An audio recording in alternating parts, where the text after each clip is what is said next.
নমস্কার, কাকলিস কুকিং হাবের নতুন আরেকটি ভিডিওতে আপনাদের সবাইকে স্বাগত। আজ আমি চলে এসেছি মিষ্টি কুমড়োর এক ভিন্ন স্বাদের একদম নতুন ধরনের রেসিপি নিয়ে।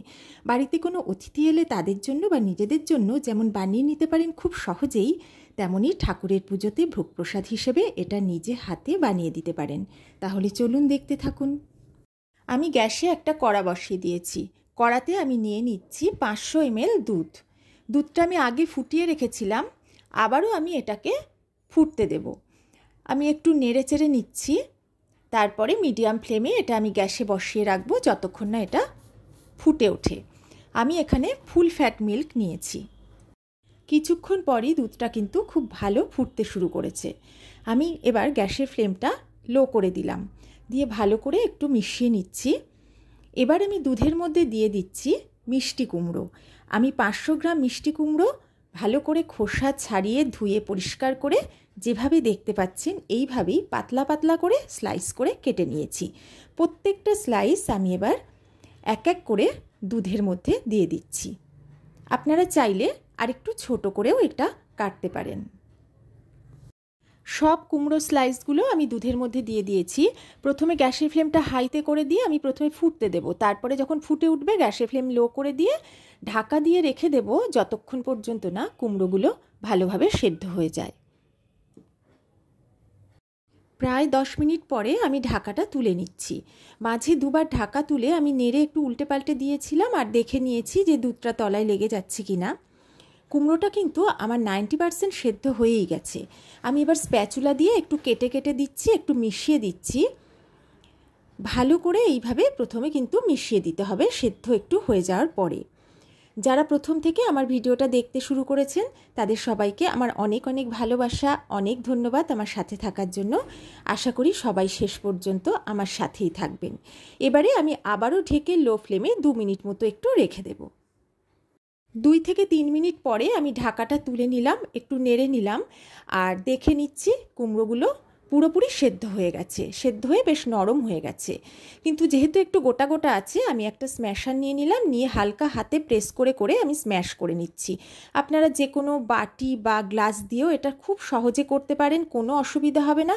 কারণ কুমড়ো সেদ্ধ হয়ে গেলে বেশ নরমই হয়ে যায়। যাতে কোনো রকম গোটা অংশ একটুও না থাকে সেই জন্য এই স্ম্যাশ করে নেওয়াটা প্রয়োজন। এটা কিন্তু একটু ভালো করেই করতে হবে, আর এই সময় গ্যাসের ফ্লেমটা একদম লোতে রেখে দেবেন। দেখুন কেমন একটা স্মুথ পেস্ট তৈরি হয়ে গেছে। আমি আবারও বেশ কিছুক্ষণ ফুটিয়ে নিয়েছি।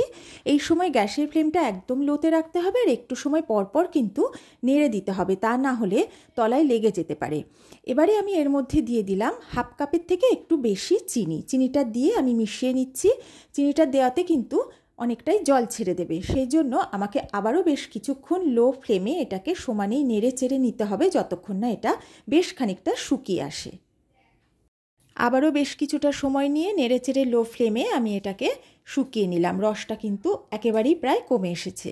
এবার এটাকে আমি অন্য একটা বাটিতে তুলে নিচ্ছি, নিয়ে একটু ঠান্ডা করে নেব, তাহলে এটা কিন্তু আরও কিছুটা শুকিয়ে আসবে। গ্যাসে একটা ফ্রাইং প্যান বসিয়ে আমি দিয়ে দিলাম 2 টেবিল চামচ ঘি। ঘিটা একটু গরম করে নিয়ে এর মধ্যে ফোড়নে দিচ্ছি একটা তেজপাতা ছিঁড়ে নিয়ে আর 3টে ফাটিয়ে নেওয়া ছোটো এলাচ। ফোড়নটা আমি কিছুটা সময় একটু ভেজে নিচ্ছি। এবারে আমি এর মধ্যে রেডি করে রাখা কুমড়োটা দিয়ে দিচ্ছি। এখানে ঘিয়ের পরিমাণ আপনারা একটু কমিয়েও দিতে পারেন, তবে এখানে কিন্তু ঘিটাই ব্যবহার করতে হবে। এবার ভালো করে ঘিয়ের সাথে কুমড়োটা আমি এবার প্রথমে মিশিয়ে নিচ্ছি। ঘিয়ের সাথে মিশিয়ে নেওয়ার পর আরও 1 মিনিট মতো আমি নেড়ে চেড়ে নিয়েছি। এবারে আমি এই মিশ্রণ থেকে তেজপাতার টুকরো দুটো তুলে ফেলে দিচ্ছি। এবারে আমি মিশ্রণটার মধ্যে নারকেল কোড়া অ্যাড করে দিচ্ছি। আমি এখানে হাফ কাপ মতো নারকেল কোড়া নিয়েছি, আর এটা আমি নিয়েছি ফ্রেশ নারকেল কোড়া। আপনারা চাইলে বাজারে যে ড্রাই নারকেল কোড়া কিনতে পাওয়া যায় সেটাও ব্যবহার করতে পারেন। এবারে ভালো করে নারকেলটা আমি কুমড়োর মিশ্রণের সাথে মিশিয়ে নিচ্ছি। এবার আমি কিছু ড্রাই ফ্রুটস অ্যাড করে দেব। দিয়ে দিলাম 1 টেবিল চামচ কাজু কুচি, 1 টেবিল চামচ আমন্ড কুচি আর 1 টেবিল চামচ পেস্তা কুচি। ড্রাই ফ্রুটসগুলো আমি ভালো করে এবার মিশিয়ে নিচ্ছি। এই সময় আপনারা কিছু কিশমিশও এর সাথে অ্যাড করে দিতে পারেন।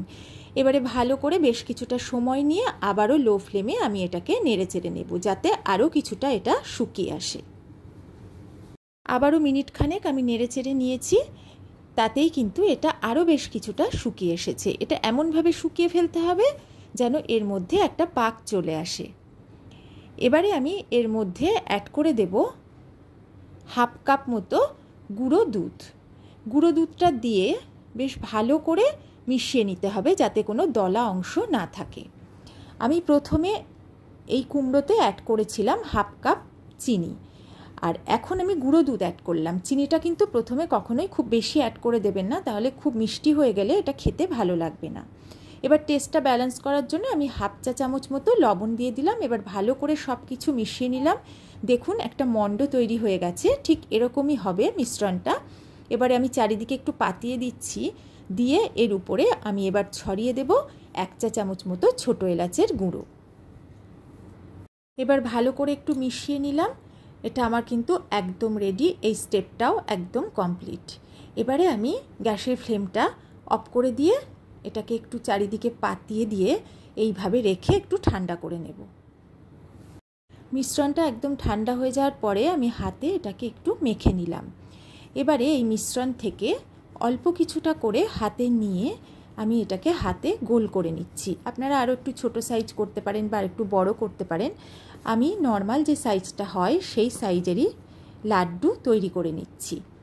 একইভাবে বাকি লাড্ডুগুলো আমি সব বানিয়ে নিচ্ছি। দেখতেই পেলেন কত সহজে মিষ্টি কুমড়ো দিয়ে খুবই সুস্বাদু একটা লাড্ডু আমি বানিয়ে ফেললাম। আর এটা খেতে কিন্তু অসাধারণ লাগে, গন্ধটাও খুব সুন্দর হয়।